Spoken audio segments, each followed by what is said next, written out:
Oi, gente, bom dia, bom dia, bom dia. Tudo bom com vocês? Espero que sim, né? Manhã de segunda-feira aí chegando. E junto com essa manhã, olha a novidade que também está chegando. Início da quarta unidade, né? Estamos começando agora o quarto bimestre. E aí aquela fase, né, que nós temos para tanto recuperar o que já foi passado, né, na questão de notas mesmo, mas também a fase daquelas pessoas que têm boas notas já estarem mais tranquilas, porque sabem que a nota já está lá em cima, né? Também aquela fase que nos lembra o quê? Férias. É isso mesmo. A quarta unidade já é um pezinho assim para o próximo ano chegar, né? Então, nessa manhã, eu quero, antes de tudo, desejar um ótimo dia para vocês e que logo, logo nós possamos voltar a nos reencontrar novamente, né? Hoje nós vamos falar de um assunto bem legal. Ele vai abrir aí o módulo, tá? Olha que legal. Vamos ver a última parte, né, do capítulo, aí a última parte do nosso livro, os 3 últimos capítulos. É aquela hora de realmente você se dedicar, tá? E não só agora, às vezes as pessoas deixam para estudar só na quarta unidade para recuperar tudo. Não é o legal. O legal é você vir estudando desde sempre, tá? Mas a quarta unidade vem aí para te dar uma chance a mais se você está precisando recuperar o tempo perdido. Tudo bem? Então, nós vamos ver aqui o conteúdo de vocês chamado ensaio. Isso mesmo. Nós vamos ver o gênero ensaio, tá? É logo a abertura do capítulo 11. Então, no capítulo 11, olha só, todo mundo vai ver aí a questão do gênero ensaio. Então, quando nós falamos nesse gênero textual, nós temos uma noção bem bacana. O ensaio é um texto que, dentre uma de suas características essenciais, é a questão da argumentação, da opinião, do que você pensa sobre um determinado assunto. Tá? É um texto leve, é um texto que você pode escrevê-lo de maneira mais séria ou de maneira mais divertida. Vai depender do que você queira tratar nesse texto, tá? Olha, fazendo a leitura dessa imagem, a gente vê que ela traz a questão dos robôs, né? Robô jogando futebol, robô ali tocando violino. Então, a princípio, eu já pensaria o seguinte: até que ponto a tecnologia vai evoluir e tomar o lugar do homem? Ou fazer as coisas que o homem fazia e ela agora pode fazer também? E aí? Eu posso fazer um ensaio sobre isso, dando minha opinião, fazendo as pessoas refletirem sobre essa questão dos robôs na sociedade. Nesse capítulo, além de estudarmos o gênero textual ensaio, nós também estudaremos período composto por coordenação, teremos um momento de mesa redonda, relação de sentidos entre orações coordenadas, uso da vírgula nas orações coordenadas e o momento de produção escrita, tá? Neste capítulo estudaremos também o gênero ensaio, que abrange textos nos quais o autor, mesmo sem ter uma tese fechada sobre determinado assunto, dispõe-se a discuti-la com o leitor, levantando hipóteses e lançando reflexões inéditas acerca do tema abordado. Veja que agora, nesse gênero textual, nós vamos estar tratando aí, pessoal, da relação que o autor tem com o assunto. Isso mesmo. Eu vou ter ali um determinado fato que acontece na sociedade e desse fato eu posso tirar ali argumentos, opiniões, mesmo que eu não tenha fechado ainda uma tese específica sobre esse assunto, um ponto de vista específico, eu posso comentar sobre ele e fazer você também pensar sobre ele. É uma das características do ensaio, tá? Então, o que é um ensaio, afinal? É um ensaio de dança? É um ensaio musical? Ou seria esse ensaio aí de falas, de opiniões, de argumentação. Acertou quem viu o slide anterior, né? Que ele já traz aí essa ideia de você comentar o que você pensa, tá? No ensaio, nós temos que ele é um gênero textual, certo? Gênero textual, lembrando que é todo e qualquer texto aí que tem uma função social, tá? Ele é uma prática social. É um gênero textual caracterizado por uma prosa livre. O que é uma prosa livre? Um texto escrito que não é em forma de poesia, tá? Então, prosa livre, que discorre sobre um tema específico por meio de tom reflexivo e especulativo, distinto da linguagem especializada e objetiva. Note aí, ó, que o gênero textual ensaio é escrito em prosa, né? E ele vai tratar sobre temas específicos. Esses temas específicos, eles trarão aí uma noção de reflexão e especulação. Então, a maneira que eu reflito vai automaticamente gerar a maneira com que eu pergunte sobre aquele assunto, tá? O ensaio reúne diversos aspectos do assunto abordado, de forma coesa e coerente. Então, a coesão e a coerência são dentro aí desse ensaio. Para o quê? Para estar relacionado com o assunto que o ensaio está abordando. Porque, pensa comigo, como é que eu vou fazer um ensaio falando das dificuldades impostas pela Covid-19 e eu trago aqui no meu ensaio só coisas boas, só momentos alegres durante a pandemia. Como é que eu disse que ia falar de dificuldade e estou falando só de alegria? Então, isso não tem coerência. É necessário ter esse momento de coerência, tá?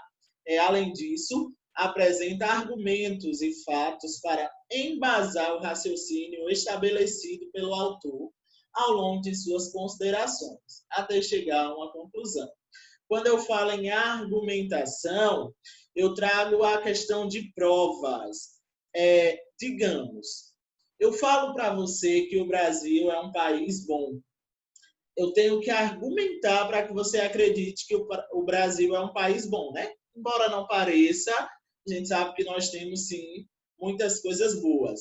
Então, eu posso dizer o seguinte, olha, o Brasil é um dos países mais ricos em mata. Ih, gente, esqueci desses episódios do Pantanal, né?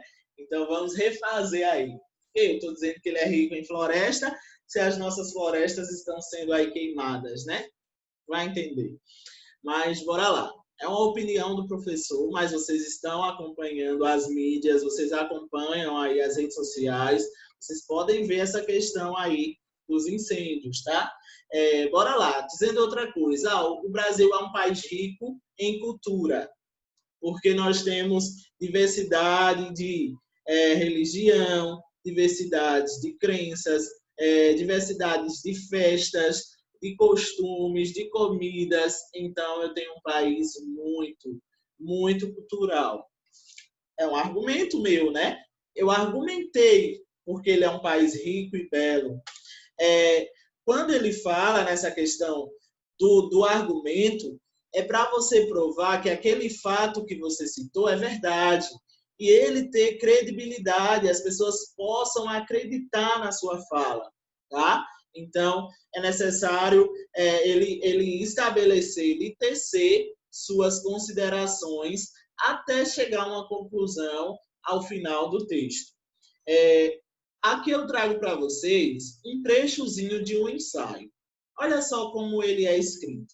Memórias da Dor. Eu tenho um título, eu tenho logo abaixo uma epígrafe, ou muita gente pode chamá-la de subtítulo, né? Tem gente que vai chamar isso de subtítulo. Memórias da Dor. O professor da Universidade Federal de Minas Gerais, UFMG, Eduardo de Assis Duarte, analisa o projeto literário de Conceição Evaristo, uma das mais destacadas escritoras brasileiras contemporâneas, que resgata a fala e a memória da mulher negra da senzala oitocentista à favela contemporânea. Note que aí, já no início, você consegue ver uma noção de que esse texto vai falar de uma escritora, né, Conceição Evaristo, que vai defender uma tese, uma opinião, uma discussão sobre as senzalas desde 1800 até a favela atual. Será que a favela não seria uma mesma senzala aos olhos de muitas pessoas? Porque, gente, quando você para pensar, quando você para ler, nota que nas favelas você vê muita injustiça social, pessoas que ainda vivem em condições péssimas de moradia, de saúde, de educação e, sobretudo, segurança. E quando você vai pesquisar os históricos das pessoas que mais morrem nas favelas, não são pessoas brancas, não são pessoas ricas, são pessoas pretas e de baixa renda, tá? Que muitas vezes nem tinham ligação alguma com o tráfico. Vocês podem assistir as matérias aí. Nós vemos que muitos adolescentes, principalmente, morrem dentro de suas casas, vítimas de bala perdida. Então, uma vida de um inocente ali sendo tirada por conta da criminalidade, né, nesses ambientes. E aí essa autora ela vai defender essa visão de que a favela ela pode ser entendida talvez como uma senzala. E aí, fazendo a leitura do ensaio que você vai ter essa visão, tá? Então ele começa dizendo: uma das autoras mais destacadas da produção literária contemporânea, Conceição Evaristo, faz questão de explicar seu projeto estético como uma umbilicalmente vinculado ao lugar de fala da mulher negra em nossa sociedade, até hoje marcada pelas heranças da escravidão.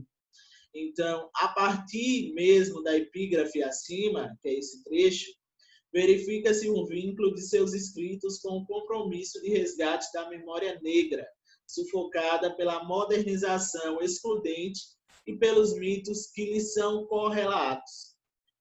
O da nação mestiça, na qual ninguém é branco nem negro, e o do povo alegre e acolhedor, fruto de uma escravização não violenta. De fato, o mito da democracia racial e a crença numa espécie de essência morena, fruto da miscigenação e responsável por forjar uma população avessa a conflitos, conseguiram e ainda conseguem obliterar, entre novas evidências históricas, como o racismo e a desigualdade socioeconômica entre a base e o topo da pirâmide social. Tais construções imaginárias não têm mais qualquer credibilidade, nem científica, nem ética. No entanto, ainda perduram nos corações e mentes de muitos brasileiros. Veja que o ensaio aí do escritor, ele vem tratando o seguinte, ele vem falando sobre os textos que Conceição Evaristo defende. E aí ele vem trazendo essa noção de mitos, né, associados à figura negra, que depois da escravidão, o negro, enfim, teve seu lugar na sociedade. Nós vemos que, sim, muita coisa mudou, mas muita coisa ainda se parece com a escravidão. Então, ele está argumentando sobre isso. E aí ele quer que a gente reflita e também se questione por que é que até hoje nada ainda parece ter mudado. Até quando as pessoas vão ser mortas por causa da sua cor, por causa da sua aparência, vão ser apedrejadas, vão ser xingadas? E aí? Tem que se defender uma memória de um povo que lutou, de um povo que era digno de condições melhores, e não a memória de um povo sofredor, de um povo que sofreu, passou um monte de momentos ruins. Não, gente. Nós não podemos lembrar só disso. Nós temos que lembrar que são vidas fortes e dignas também. Tá? Fica um exemplo aí de um ensaio. Conceição Evaristo, ela é Conceição. Então, Maria Conceição Maria da Conceição Evaristo de Brito, veja o ano que ela nasceu, em 1946. Antes de se formar como professora, Conceição, ela trabalhava como faxineira, isso mesmo. Ela ajudava sua mãe e tia com lavagens de roupa, por exemplo. E só nos anos 70, quando ela muda para o Rio de Janeiro, né? Ela passa aí no concurso e também ela vai se tornar professora, logo em seguida vai fazer o mestrado e também o doutorado no início de 2010. Hoje é uma das principais escritoras preta no país, tá? Então, nós temos aí essa questão de que há sim espaço para há lugar de fala, sim, para quem tem facilidade para falar, para correr atrás dos seus objetivos e defender a sua classe também, que é o que Conceição faz muito, tá? Ela defende muito em seus textos a sua classe e, sobretudo, a figura da mulher, tá? Então, nós temos aqui um outro ensaio sobre uma autora, Marina Colasanti. As muitas Marinas de Marina Colasanti. A ensaísta e professora da Universidade Presbiteriana Mackenzie Marisa Lajuro analisa a trajetória da escritora, que acaba de completar 80 anos, muitos dos quais dedicados ao fazer literário, que se espalha por diversos gêneros e linguagens. Então, aqui nós vamos ter também um ensaio, né, falando aí sobre a questão de Marina Colasanti. Quem é Marina? Só tem uma Marina dentro de Marina ou há um leque de Marinas aí, com cada uma personalidade diferente, que gera textos ótimos, inclusive, para os leitores, tá? Eu não vou ler esse artigo para o vídeo não ficar tão extenso, mas vocês podem, nesse momento, dar uma pause aqui no vídeo e fazer a leitura do texto. Então, quando eu contar até 3, vocês vão dar pause aí e fazer essa leitura. 1, 2, 3. Agora que você já deu play no seu vídeo, que você acabou de fazer a leitura aí do texto, nós vamos seguir e ver as características principais desse gênero textual, tá? Aqui é uma imagem da Marina, desse texto que você acabou de ler. Então, aqui tem uma biografia dela, falando um pouquinho sobre a pessoa de Marina Colasanti, ok? Então, entrando diretamente nas características, vamos entender mais uma vez o que é um ensaio. Os ensaios abordam assuntos específicos, como já foi dito, de forma a analisá-los sob diversos aspectos. Também já falamos sobre. Apesar de se aproximar de gêneros como texto de opinião ou artigo científico, o ensaio se difere por apresentar um estilo mais livre, sem grandes compromissos com a linguagem e com métodos especializados. Além disso, não exige a defesa de um posicionamento já formado sobre questões polêmicas. O que é que ele quer dizer?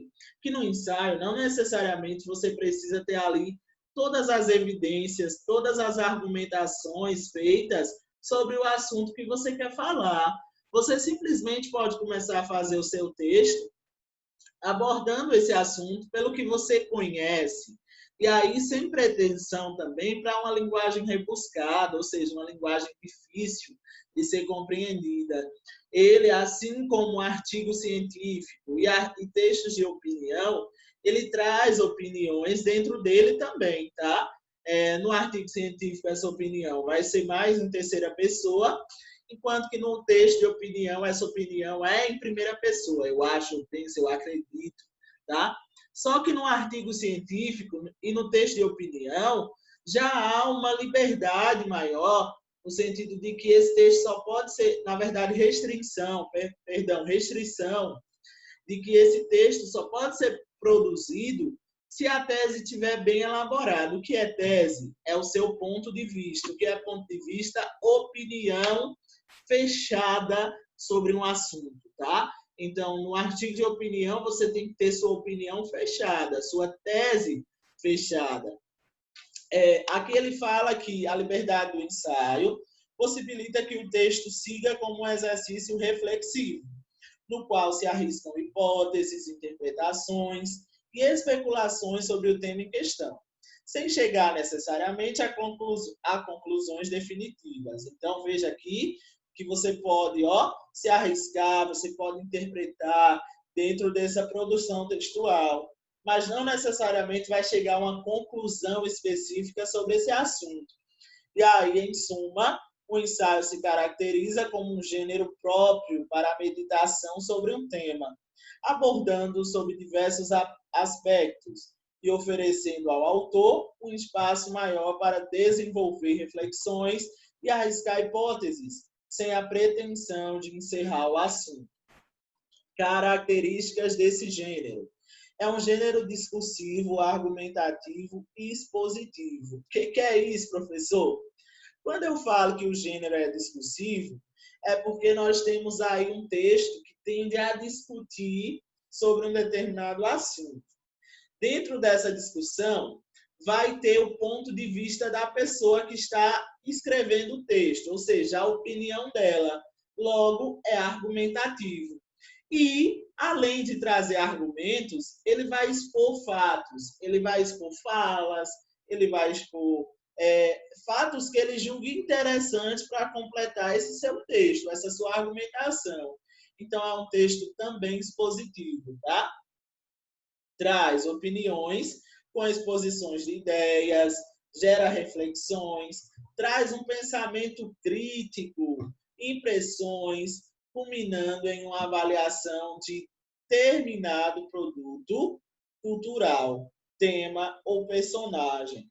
Então, digamos assim, eu quero analisar, fazer um ensaio sobre João Grilo ou sobre Chicó, do Alto da Compadecida. Eu poderia, olha lá, ele falando de personagem. Só que aí eu vou dar as minhas impressões, eu vou dar as minhas reflexões, as minhas críticas sobre esse personagem. É um texto original, criativo e em prosa. Em prosa é um texto escrito de maneira corrida, tá?